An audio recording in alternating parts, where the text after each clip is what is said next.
Hello दोस्तों, नमस्कार। आपका हमारे चैनल हिंदी कहानियाँ में बहुत बहुत स्वागत है। दोस्तों, कहानी का आनंद लेने के लिए कहानी को लास्ट तक देखें और कहानी पसंद आए तो वीडियो को लाइक और चैनल को सब्सक्राइब करना ना भूलें। तो चलिए शुरू करते हैं। प्रिया बहुत खुश थी। उसने कंफर्म कर लिया था कि वह माँ बनने वाली है। इस खुशी के समाचार को अपने पति और घर वालों के साथ शेयर करने के बाद सबसे पहले उसने अपनी पक्की सहेली नेहा को फोन लगाया। नेहा और प्रिया बचपन से अपनी सारी खुशियां एक दूसरे से बांटती आई थी। आज भी नेहा से बात कर वह इस खुशी को शेयर करना चाहती थी। प्रिया ने फोन करके नेहा को बताया, यार नेहा, तू मौसी बनने वाली है। मौसी? अनजान बनते हुए नेहा ने पूछा। हाँ मौसी, अरे पगली, मैं माँ बनने वाली हूँ, प्रिया ने उत्साहित स्वर में कहा। मगर अपेक्षा के विपरीत नेहा ने बहुत ठंडा रिस्पॉन्स दिया। ओ रियली ग्रेट यार, मगर तेरी शादी को तो अभी 4-5 महीने भी नहीं हुए और तू? हाँ यार, शायद फर्स्ट अटेम्प्ट में ही, कहते हुए वह शर्मा गई।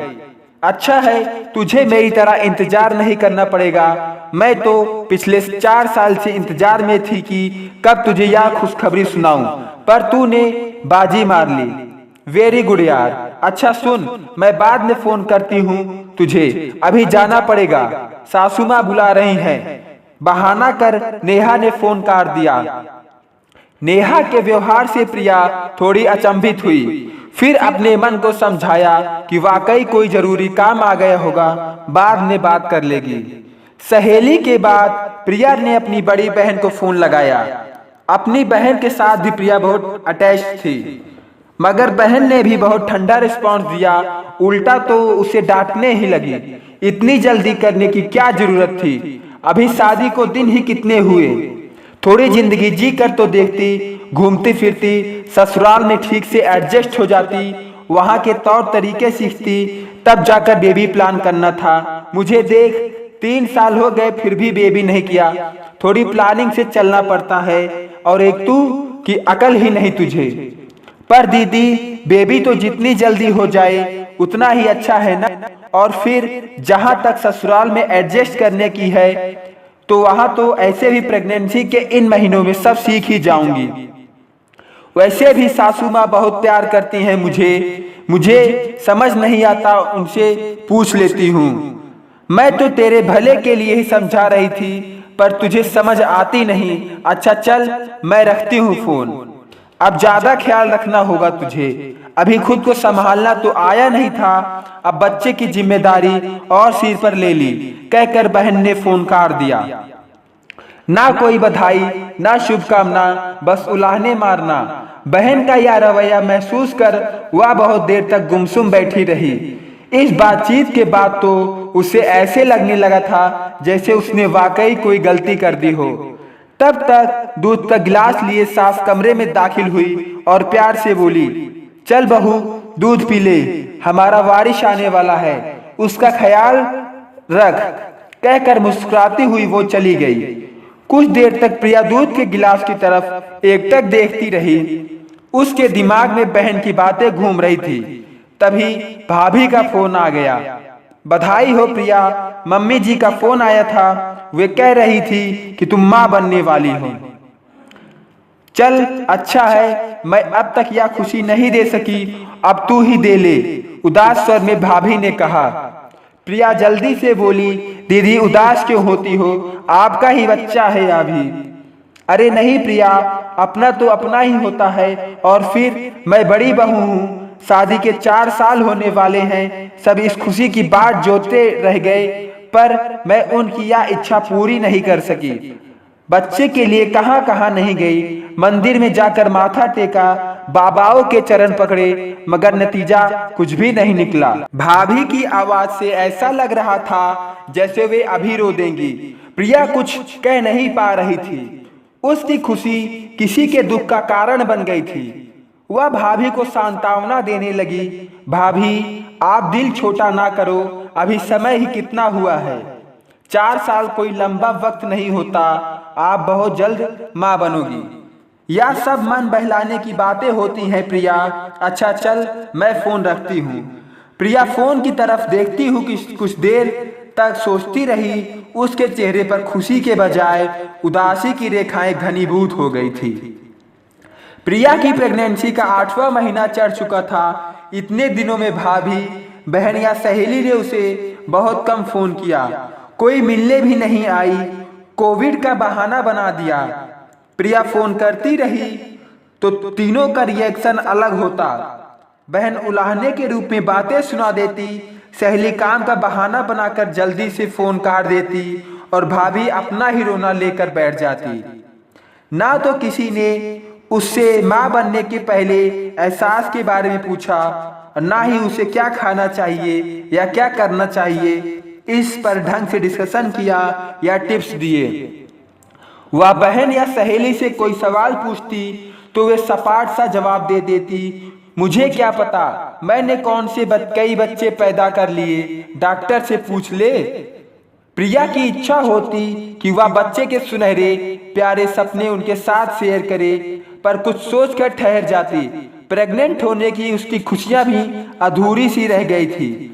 उस दिन सुबह सुबह वह बालकनी पर खड़ी थी कि तभी उसके घर के आगे एक कैब आकर रुकी। कैब में से माँ को निकलता देख वह खुशी से चीख पड़ी। माँ के गले लगकर देर तक रोती रही।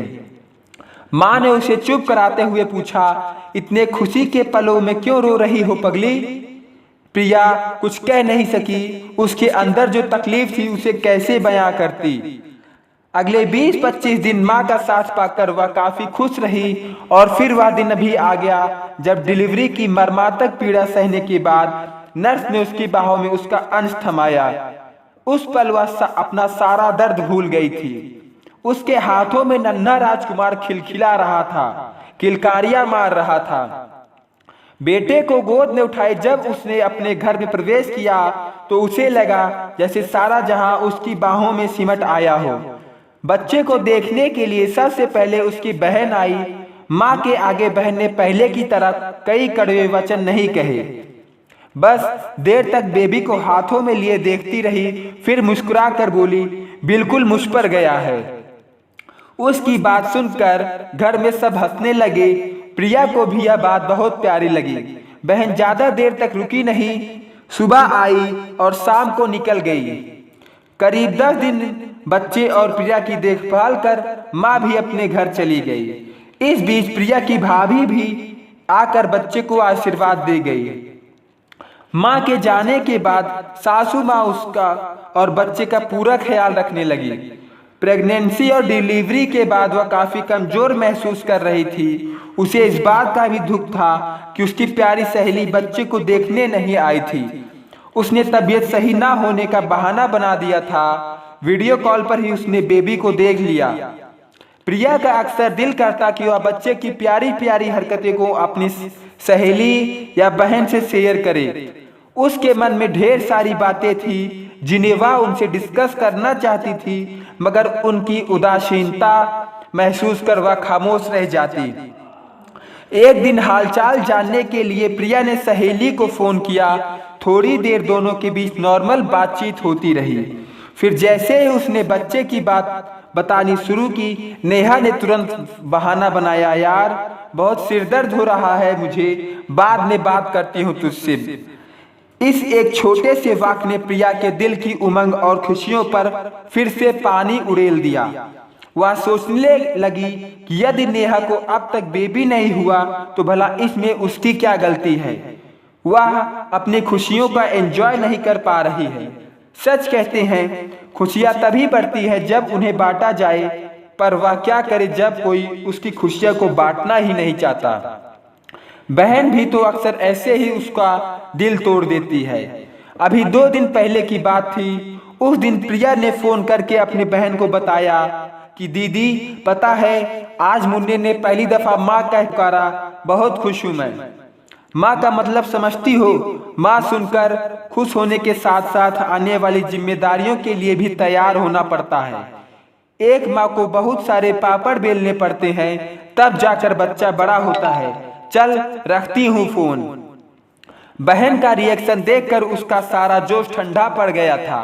प्रिया की बहन वैसे तो पहले भी उस पर रोब झाड़ती थी, मगर कभी कभी और साथ में बहनों के बीच मीठी चुहलबाजियां भी होती थी।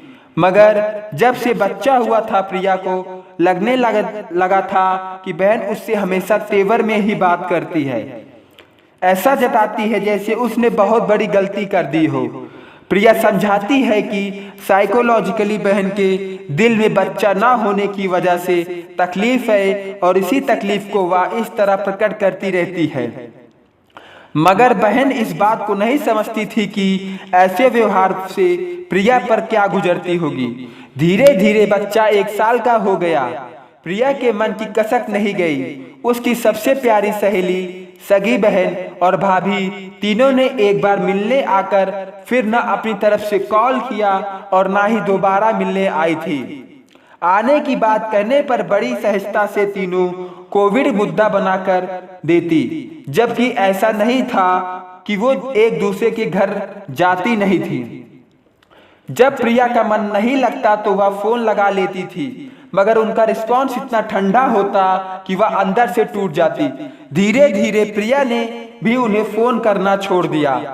कई दफा उसे ऐसा महसूस होता जैसे अपने को ही उसकी खुशी से जलन हो गई हो और वह इस जलन का उपचार भी नहीं जानती थी। ना चाहते हुए भी इस प्रकार का असर प्रिया के मन पर पड़ता जा रहा था और वह अक्सर दुखी रहने लगती।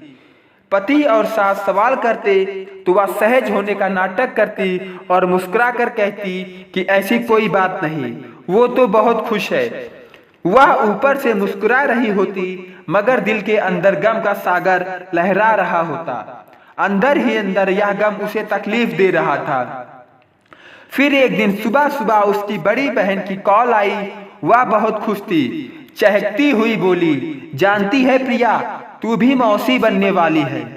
आज मुझे लग रहा है जैसे मैं आसमान में उड़ रही हूँ। यह एहसास कितना खूबसूरत है, मैं बता नहीं सकती। दीदी मैं बहुत खुश हूँ आपके लिए, कांग्रेट्स, प्रिया ने खुश होकर कहा। इसके बाद तो सुबह शाम हर रोज बहन का फोन आता। वह उससे अपनी खुशियां शेयर करती। धीरे धीरे प्रिया अपनी खुशियां खुद तक सीमित रखना पड़ता था। वह भी खुलने लगी। उसे भी बहन के रूप में एक साथी मिल गया जिससे वह अपनी खुशियां शेयर करती थी। दोनों एक दूसरे से बच्चों की बातें करती, भविष्य के सुनहरे सपने सजोती। प्रिया समझ गई थी कि वाकई खुशियां बांटने से बढ़ती हैं, मगर बांटने का मौका तब मिलता है जब सामने वाला भी उसी मेंटल स्टेटस में हो। तो दोस्तों आज की कहानी में बस इतना ही।